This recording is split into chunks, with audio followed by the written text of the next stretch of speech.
Mike, turn your games down. Hi, we're doing a mini episode of Games My Mom Found.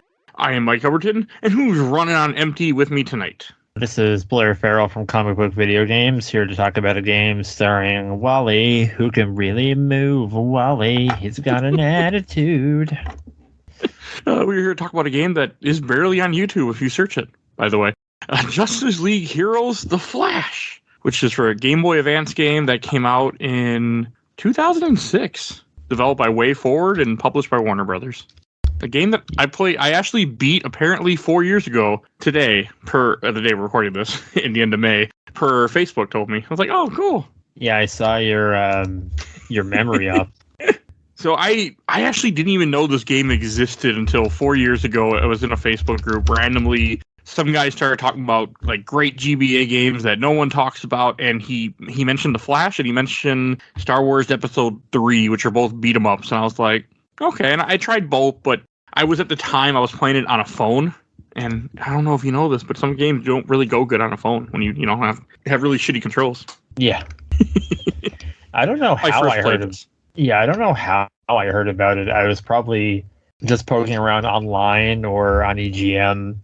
And like when I started collecting games to cover for the site, I was like, oh yeah, that Flash game, like from WayForward, because I can't remember what games by them at that point, but I knew the name and I knew there was quality products, and a local store had the box copy for like $29. So I have like the box and manual over there. Oh, nice. That's not common for GBA because people threw all that away, unfortunately. Yeah, this was, we have a store here in Newfoundland called the Entertainment Center, and they deal with a lot of Nintendo stuff. So they just had it sitting around. So I scooped it up. This was like over a decade ago. This is probably the 2011, 2012. That's still a good deal. I mean, just to get it, especially box stuff, GBA and anything with like Super Nintendo, anything that had a box, I mean, those don't exist anymore.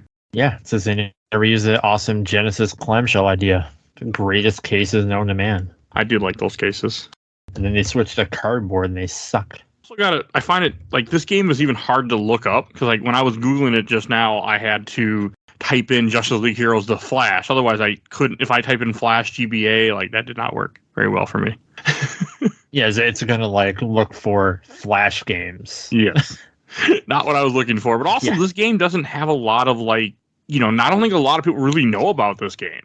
Like, on YouTube, there's only a few different videos. One from your buddy Victor Lucas came up, I was just watching. But there's not a ton.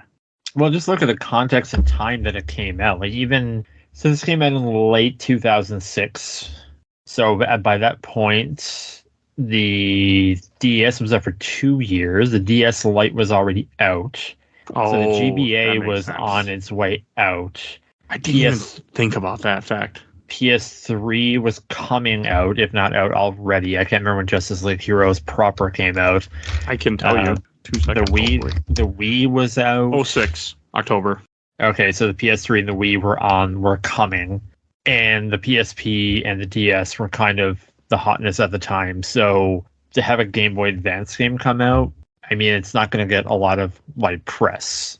And even like Justice League Heroes proper, like that came out, it didn't even come out. It was like, it was kind of butting heads against Marvel Ultimate Alliance. And Justice League Heroes never had like that next gen push. Like it was just PS2 and Xbox. And Xbox at that time was basically dead, the original one. Yeah, because 360 was already out. Yeah, and I have the Xbox version. I think I tried it on 360. It does not run well. I'm not surprised that they just didn't care enough probably to do anything to make it work better either. Well, it's all emulation. It's not native. So some games run okay. Like I remember playing Punisher and like Batman Begins, and they run great, but like in my kind of feel, like I remember playing Blade 2, which works on 360 and doesn't run great either. I never played that, but I know it exists.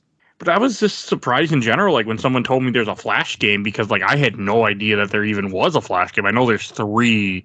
I think the other 2 are based on the 90s show. Yes, there's a Game Boy game that was released in North America and a Sega Master System game that came out in 1993, but it was only released in Europe and Brazil.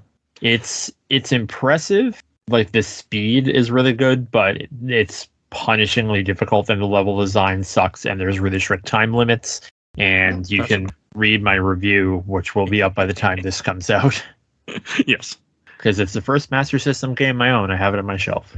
Nice. I have never played Master System because I just had a Genesis, but I skipped Master System completely and never went back or cared to. But yeah, I just have an adapter thing that goes into my Retron 5 that allows me to play Master System and Game Gear games on my TV. So okay, I mean there are comic book video games for there, so it makes sense. At the time of this recording, I have Superman: The Man of Steel for Sega Master System coming in the mail from somewhere in the UK. So I was just kind of like, I was surprised with this game. Like when the guy first mentioned, I was like, okay, sure, I'll try it. I didn't think much about it. That's why I just had it on my phone. And I remember going back and forth. I was at work at the time in a little dinky store. There wasn't much going on. I had no customers. So I remember just kind of sitting in the back, just playing this on my phone throughout the day. And it took me a while to beat it because I would, have to actually work sometimes. But I remember doing that. It was like, and then for this playthrough last night, I beat this game in like an hour. I played on the Steam Deck. It's a lot more fun with a controller, by the way, than a touchscreen. Who would have known? Yeah, I played on, because I remember when I first played it, I played on normal, and I can't remember what boss fight I butted up against. It was probably Cersei. Cersei's a bitch. She's really hard. Well, the end phase, just like lining up because when you fight her in Themyscira, she basically has these like energy balls you have to redirect into her, but it's the way the game is designed, it's very zoomed out, which was on purpose. They purposefully designed the Flash to be super small, so they can have you can basically and they wanted to basically have him like bounce around like a bowling ball. I mean, it works that way. I mean, it does, especially with the fact that you can just press the A button and you just dash towards enemies, and it doesn't use up any of your special or anything. It's just part of your, your moves that you should always be using. Yeah, it's a great use of the character for this type of game because, like, you kind of punch people and then you zip around to other people. The only thing that's a bummer, it makes me wish it was on the DS, which would have more buttons if there was like a kind of defensive option. Oh yeah, that would be nice. Yeah, because it's in the interview I interviewed the director Adam Tierney in Way Forward. And like after you beat the bosses, you get like these special moves. Like the first one is like you perform like a full circle and punch, and you can do like a circular move. But pulling that off reliably is really, really hard, to the point where I didn't use it. And then in the interview, he said, yeah, it's basically useless because it's so hard to pull off. I didn't even try it. I didn't try any of the special moves because I just use a slow down time in this game. Yeah, and even like you kind of jump like Double Dragon where you have to hit like two buttons together, and that's basically useless. I mean, I could have seen this being really cool. I have a DS version. The only issue I was thinking of, there would have been some stupid touchscreen involved because DS. Yeah, maybe, depending. They just would have had those few extra buttons is what I was thinking of. Yeah, I mean, that would definitely make a difference. And Way Forward is known to make great games, so. Yes. They made some great DS games, too. I know that. I haven't played enough, but I know I played a few. One of the only ones that actually I want to speak to Adam about, because he worked on X-Men, the official game, and that's one I really wanted to be better. But it's the first appearance of X-23 in a game, so it's kind of holds a special place in my heart. Oh, that's cool. Yeah, so I think she's a boss character, but it's the first time she was ever in a game. That's for her PS2 era, right? Yeah, because it's like this one. It came out in like 2006 around the X-Men, the official game. So there was a DS version and a GBA version. And the GBA version has Colossus, and the other ones don't. Oh, cool. It's also a beat 'em up. I'll have to play that someday. Okay. You turned me on to something else I want to try now. I always like playing strange games. I mean, like, this is something that I'm not a big Flash fan. I'm definitely more of a fan because of the show when it was great at a time. That I haven't watched in seasons now. Yeah, I mean, for me, coming to this character, I had a Flash superpowers figure growing up, but we never had a lot of DC comics around where I lived. And when I started getting into DC comics, it was around 97. Like, my brother was reading Superman, I was reading Batman, Nightwing, and Justice League. So even now, like, on the show, it's Barry Allen, and in the movie, it's going to be Barry Allen. But for me, like, my Flash was Wally West. because Barry Allen was gone for like a really, really long time. Yeah, after Crisis, right? On Crisis on Infinite Earths? Yeah, I'd say it was a decade or more, because even in like the Justice League cartoon, it's the Flash voiced by Michael Rosenbaum. And I actually, before I did my opening bit for this, I had to check to make sure that it was Wally West for this. It doesn't actually say in the manual, it does because I have the PSP version of Justice League Heroes, and it is Wally West in this. Okay, that's cool. I mean, Wally West is such a big Flash character, too, so it makes sense to use him. I mean, both are. I mean, I always think of in the Justice League Unlimited cartoon, I think that's Wally West also, if I remember correctly, right? Yes. I was thinking of the time when Lex Luthor takes over the Flash's body. He's like, I'm going to know who the Flash is. I have no idea who this is. I love that scene so much. Yeah. That's incredible. And those are things I think about with Flash. So, like, I was sort of interested in a game when I first tried this, and it's just a simple little game, but it's just a fun beat 'em up. And like, I played this with save states, but I really didn't use save states much. I mostly just played, and it was just enjoyable. And one thing that I caught pretty quickly on is in between the loading screens, in between the levels, some of them looked like they reminded me of the Showcase book, which is the first appearance of Barry Allen, I think. Showcase something, I don't remember, but just the way it looked like with the film, like where he's on the film running or something. Yeah. I might not be describing it very good, but that's what it made me think of. So is this game supposed to be like would have been a take along the Justice League Heroes, I'm assuming then? Like, does it connect with the story? I can't remember what chapters it takes in between, because Justice League Heroes is a game I want to like more than what I actually do. I would really like to speak to someone about that. Maybe I'll try to do it someday if they're willing, because it's such a weird game to come out in 2006, competing with Marvel Ultimate Alliance and even X-Men Legends, where you only have like 2 players at one time. Yeah. And then you don't. And I mean, I don't know if anyone had the license to the cartoon, and Justice League Unlimited was probably either off the air or cluing up that it should have been like that. Unless I know there was a Midway at one point had the license to the cartoons. They did 2 GBA games based on the cartoon, and I think they had a console game in production that never happened. So maybe that was it. Oh, that's too bad. Because they use a lot of the characters from the cartoon, except they swap out Hawk Girl for Zatanna. I'm okay with that. Yeah, me too. But they don't have any of the voices, like Ron Perlman as Batman. I can't remember. Michael Jai White is Jon Stewart, which is pretty cool. That is cool. Okay. I was just curious if this, because this game has the same names. Is Flash in the main game, just in the main Justice League Heroes game? Yeah, the main roster it's Superman, Batman, Wonder Woman, Flash, Martian Manhunter, Jon Stewart, Green Lantern, and Zatanna. Okay, I'll have to play. I want to play that someday. It's always been on my list to get to once I found out it existed. But I have it on PS2, Xbox. Actually, I think I mostly played it on the PSP, and now I just bought a Vita, and I had a digital copy, so now it's on my Vita. But like with this Flash game, kind of a couple things I want to mention. Like one, like it's broken up in I think 5 levels. First level being Gorilla Grodd, where you're in Central City, which I like that they start off with a Flash villain, because I'm pretty sure Gorilla Grodd's a Flash villain. Yes, is it Keystone or Central that you start off in? Which one is Flash's city? Is that Keystone or is that? I think it's Central, but I think level 1 might be Keystone. I can't, which is bad because I finished this like last week. You're good. I finished it last night and I don't even remember because I wasn't really paying attention to they have comic cutscenes and I was like, I don't give a shit. I just want to run as Flash and kill and beat up things. And like when you can hit things really fast. It feels like it feels really good to play as Flash in this. And you go to Gotham in the second level, I know that, and that's when you fight Killer Frost, which I guess Killer Frost is a Flash villain, correct? Pretty sure? Kind of. I mean, I know she's a Batman villain, too. Well, everyone's a Batman villain at some point, but she's in the Suicide Squad, that terrible Suicide Squad movie we watched for the show. The animated one. Consultants on Arkham Asylum. But I can't remember. But no, I mean, I like that it has some of those characters. Like, I like fighting Gorilla Grodd. I like Killer Frost. And then the third villain is Cersei, which... Cersei's a Wonder Woman villain, isn't she?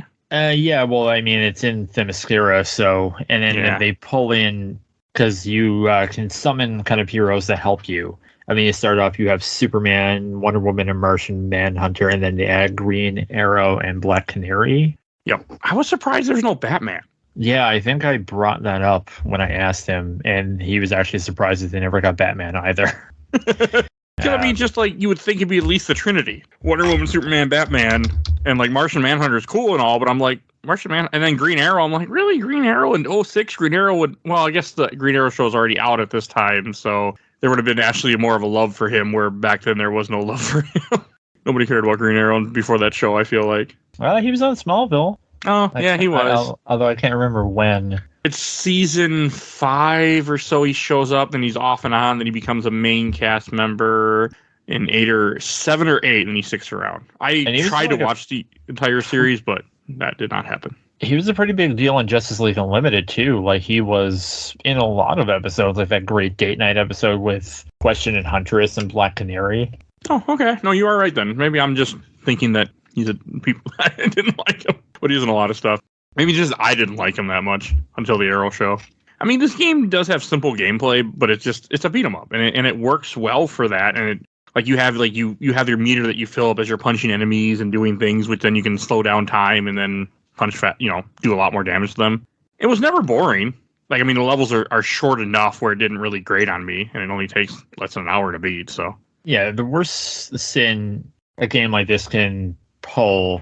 I won like not having co-op, but that's fine because it's a GBA, and then you'd have to have a link cable on another cart, so that's fine. But overstaying its welcome. Like, it didn't need to be like have skill trees and it's just really long levels. It's a Flash game, so it's like a pretty breezy get through it and then you're done kind of deal. I mean, it has some story that Brainiac is off causing trouble, and like you're fighting other villains because Brainiac is. I mean, they're just essentially working for Brainiac, I think is what it was. Which I'm assuming is the main game type story too, right? I think it might start off with that. I think it segues into a dark side. Okay. Again, it's been a spell. That would make sense because Darkseid is mentioned in this game too. In the end of this game, after you beat Brainiac, they mentioned Darkseid is actually involved. So that would make sense. I was wondering because nothing happens. You see, Darkseid, and the game ends. So that makes sense, and it goes into the other game. Yeah, it kind of weaves into, as I think he running like Batman and Superman, and they talk about like, we were fighting these robots over here, and that's level 1 of the game. I know that much because it starts off with Batman and Superman. I can't remember when the Flash shows up. I know level 2 is Zatanna and Martian Manhunter. Okay. Zatanna is one of the best characters in the game. She can turn people into bunny rabbits. She's just an awesome character. I want a Zatanna game, damn it. Well, I just want more DC games, to be honest. That's what I want. Same. And actually, I will have a review of her Flash on Sega Master System when this goes up. And I did this interview, and I kind of went back and looked at Liam Robertson did a video for Did You Know Gaming about the Flash game that was in development from the people who made the Mark of Kree.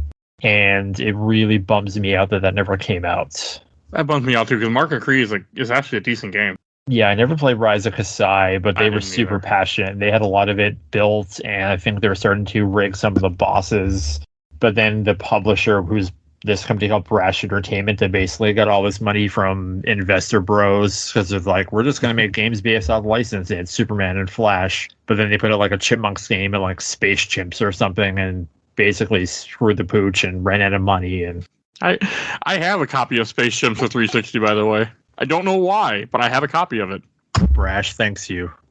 I bought it used like a couple bucks in the GameStop bid, so they might not be thanking me too much, but I do have a copy of it. I was an achievement whore, so anything that had achievements, I was like, sure, I'll play. But I would have loved a Flash game on 360. That would have been awesome. I like the character. I mean, that's why this game worked for me. Like, it was just fun. It's just beating up little enemies, fighting different robots. I mean, there is enemy variance, but nothing felt too crazy. I mean, it's fine. It's a beat 'em up. You just fight different things. Yeah, and it's a brawler that's used within the context of this character. So like the main mechanic is like you hit the A and you kind of like you're hitting one enemy and they're about to hit you, and then you kind of zoom to like another one. Yeah. And that's kind of like the big hook, and then you hold one of the trigger buttons and you can kind of slow things down.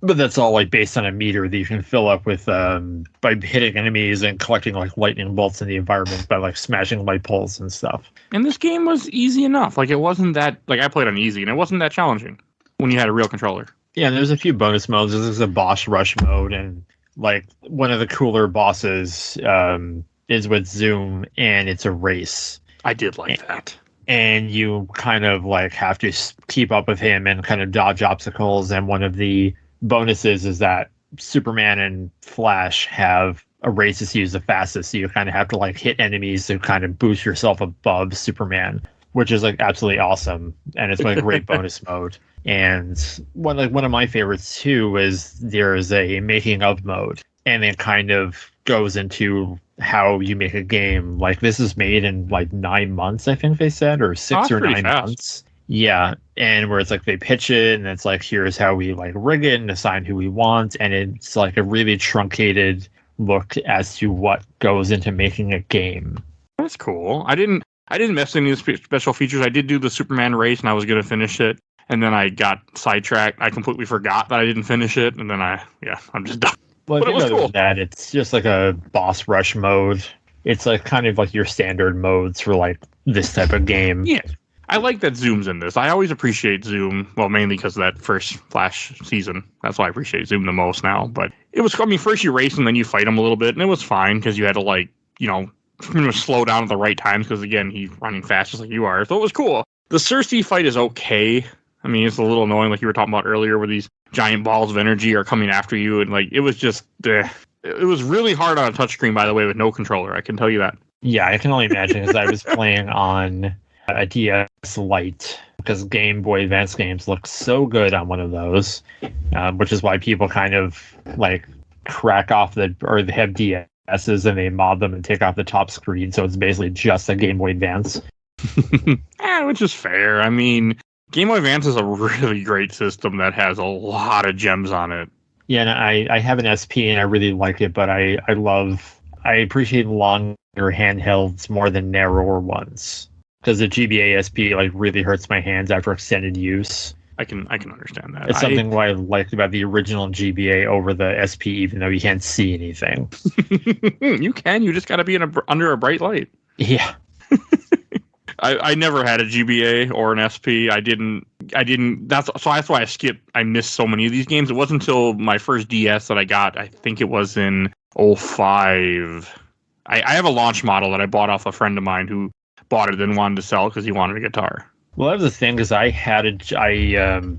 it was my first job in 2001. I worked at a local museum, and my first paycheck, my girlfriend at the time worked at Walmart, so she had a discount, so I got like Circle the Moon and a GBA and like a 12-pack of Rayovac batteries as EGMs, that they were the best battery life for value.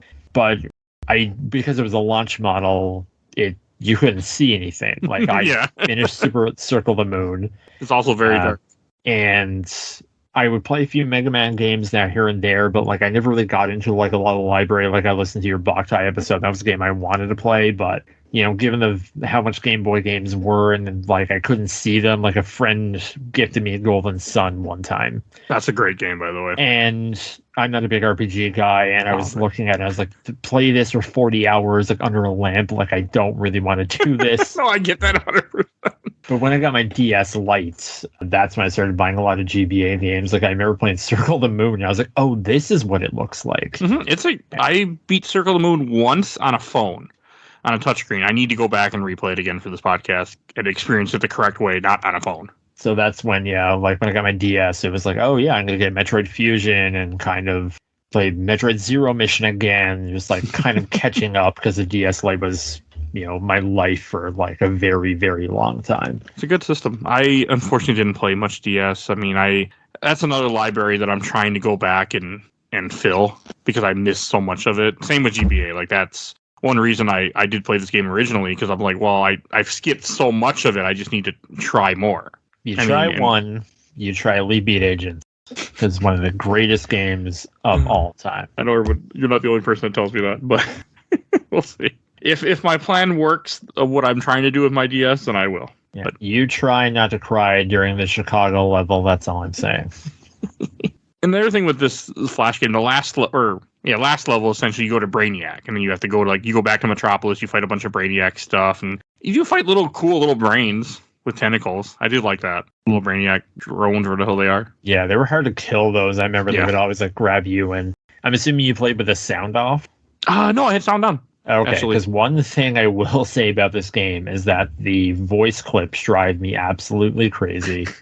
because I played with my headphones in, and every time like you get hit, it's like, "Hey, watch it" or something. Yeah, like no, that. it is annoying. It was annoying my wife because I was sitting here playing this we stopped at her mother's to drop off something. I just sat down in a chair and was just playing my Steam Deck, and that was annoying her. She kept hearing the voices.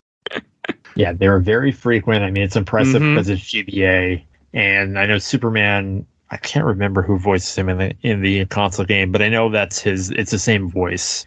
Hey, they have like one voice track when you summon them with L, and they come out and say something, and then do a little clear all move. Yeah, it was cool to see Black Canary though, because you don't see her in a lot of stuff. Yeah, and I haven't played Justice League Heroes. I know that's what's frustrating about that game is that it really. I remember what's really annoying about that game is like the last boss is you can't experiment with other characters. Like I know you can unlock like Supergirl and I think Hal Jordan's, but it costs like a lot of currency that you can use to power up your characters, and if you buy them, you basically screw yourself over. Like I remember that being a contention with that game. Okay, that would be annoying. I mean, because that's one of the fun about those type of games like X-Men Legends and Marvel Ultimate Alliance is just having such a roster to choose from. And DC has a great roster of characters. Oh, it's Crispin Freeman as Superman. That's who it was. I forgot. I've come to really appreciate Superman more and stuff. So lately I've noticed. Yeah, I mean, he's incredible. I had a hard time with the Brainiac fight. Like when I was doing that last night, I had to use save states a couple times. I just kept because like he has like many bosses doing beat 'em ups. You go through the same phase, and after a while, as you whittle down his health during that time, he has a timer going too. Because why not? There was a point where you had to like run through lasers, and I kept getting hit by that. Like I would slow it down, but I still would keep like not getting it right. Yeah, it took me a while because I think I always hear Bill Tucker from Gamerlux40 in my head. It's like, how many verbs do I have to deal with this? And because like there's these laser grids that come up, and it's like, okay, you can jump, but not really. But if you hit A and B together, and I was like, okay, so it has to be like you have to slow down and go between the grids. And once I figured that out, I just kept getting hit by it. Yeah, it's really tricky. Okay, so it wasn't just me. That's good. I had a hard time with it. I died a couple times to it, and then because the first time I did it, I was just hit. There's pillars in the room. I was breaking all the pillars, and I'd go attack him, and then that killed my timer because that's not what you're supposed to do. So it took a couple tries, and I tried looking. There was like also no information on this game really for like game facts. Like, well, there's a trick to doing this fight, and I looked it up, and nothing. I couldn't find anything but the dialogue. So you did? I thought you had to hit the pillars. You have to hit some. You have to hit one to get to him. You don't have to break all three. At least I did. I only broke one. I didn't get a whole lot of time with him before he'd like scream and then send me back to the end of the level, run back over to him again in the room. But that was it. Okay. So maybe if you break all three, you get more time. But when I first did it, I took way too long. Yeah, I think I was doing that, and then I thought that like was what you had to do. Like you had to hit him in a certain amount of time. Again, yeah, like you were saying, it's not like there's many videos. It's probably like one long play that someone put up of this or something. Yeah, there's very little about this game, which reminds me of that great Spider-Man game we covered, Shattered Dimensions for DS, where there's just not much information on some of these games because they're really, lost to time. Like this has never been re-released in GBA, and it probably won't be. Oh no. So I would love a collection of just Justice League games and this being there, but it's not going to happen. Too many rights and issues. So that's funny. When I put Justice League Heroes: The Flash into a Google search, I'm shocked that my website isn't on the first page. But that's interesting. That's because you're not paying Google. Yeah, I know. Yeah, I'm on page 2. It's been a while. So it's 2014, so it's probably not one of my better reviews. So okay, that is. I know a lot of things. My name tends to come up first. That's cool though. Hey, you get the games my mom phone bump all the time too now. Yeah, not that much, but there's something I'm sure. Some listeners. Yes, I would have reviewed this when the Flash first went on the air. Yeah, my published review is October 7th, 2014. One reason I did want to cover this is because the movie was coming out. Like, I originally had a plan to do this and a couple other Flash things, but that's not going to happen at this point. So. But I just, it's just one of those games that just makes me excited that it exists, and it's fun to replay once in a great while. But like I was saying, what I want to kind of go back to is like, I wish this would be re-released. I think this is something that people would have a fun time just playing around for an hour in a collection of other games, like TMT did recently. Something like that.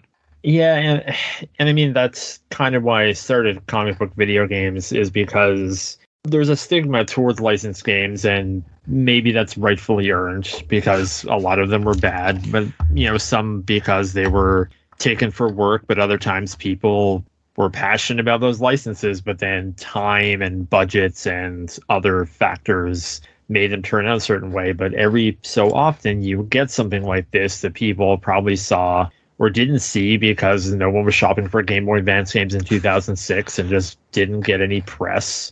No, that's a late, like we were talking about earlier, that is a late GBA release. Well, it's even to think about, there's a Ghost Rider Game Boy Advance game that came out in February, and that was, yeah. And then that was after this, so that was well into like the holiday bump of the DS Lite. So the DS Lite was like the summer of 2006 in North America, so that's when I got mine. Okay. I did not know there was a Ghost Rider game for GBA. All right, you got my attention. That's why I'm here.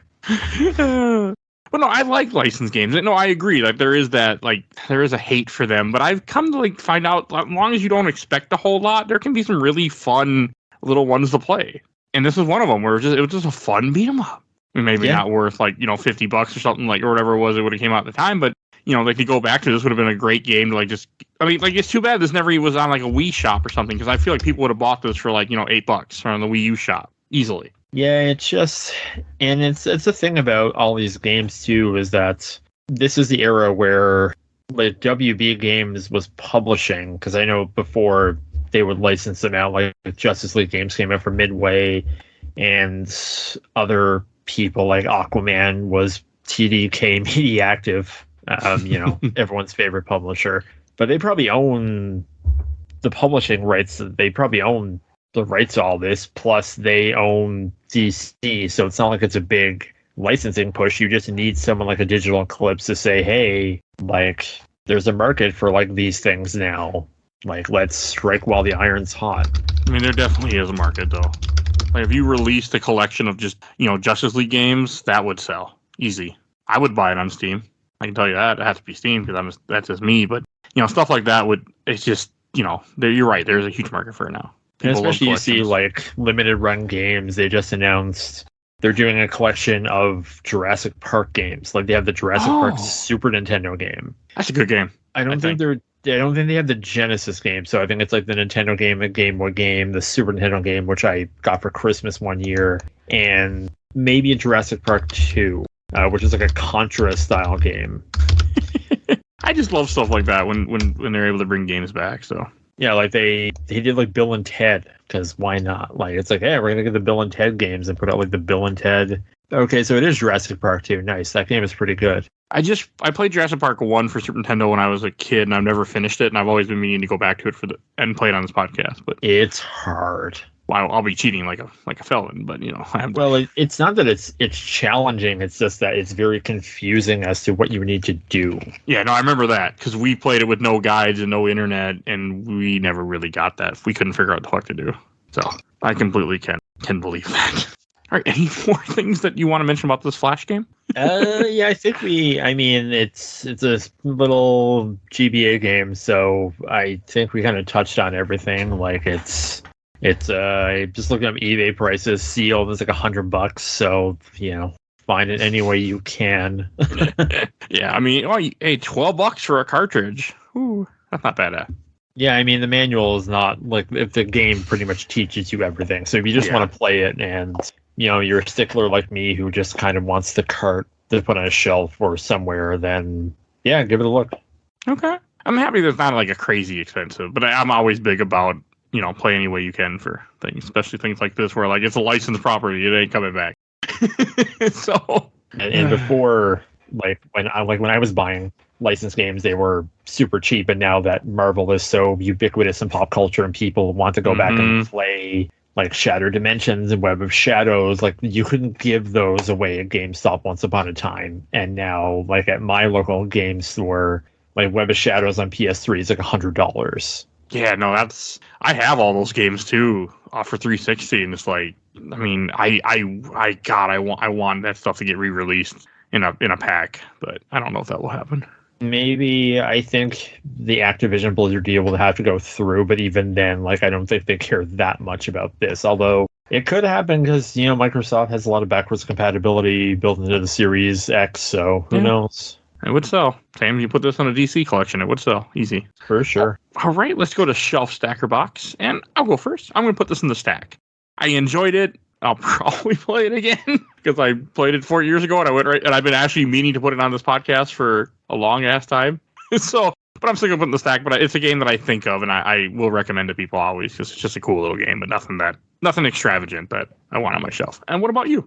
Yeah, I was going to say a shelf, but I think it's the same because I really enjoy this game, but it's not. I think people should seek it out, especially if you're a fan of the character, because even though it's not this big, flashy, no pun intended, open world, within the context of what it is, it does justice to the character, but it's not something that I have the copy and it's not something I pull out every year, but I'm glad that I have it. Well, yeah, and that you're a collector of Marvel DC games. Yeah, almost to the detriment of my space right now. No, I completely understand. All right. And Blair, where will find you at? You can find me at comicbookvideogames.com, where you can read reviews of all 3 Flash games and an interview with Adam Tierney from Way Forward, who I spoke to about the creation of this game, which is really interesting. All right. And if you want to hear more episodes of this podcast, we have everything on Podbean, over 450 other episodes. No Flash, but lots of Batman, some Superman, so definitely go check out all our content. You can search anything you want on the Podbean. Just type in the word and see what comes up. You never know, because we do a lot of content on this podcast.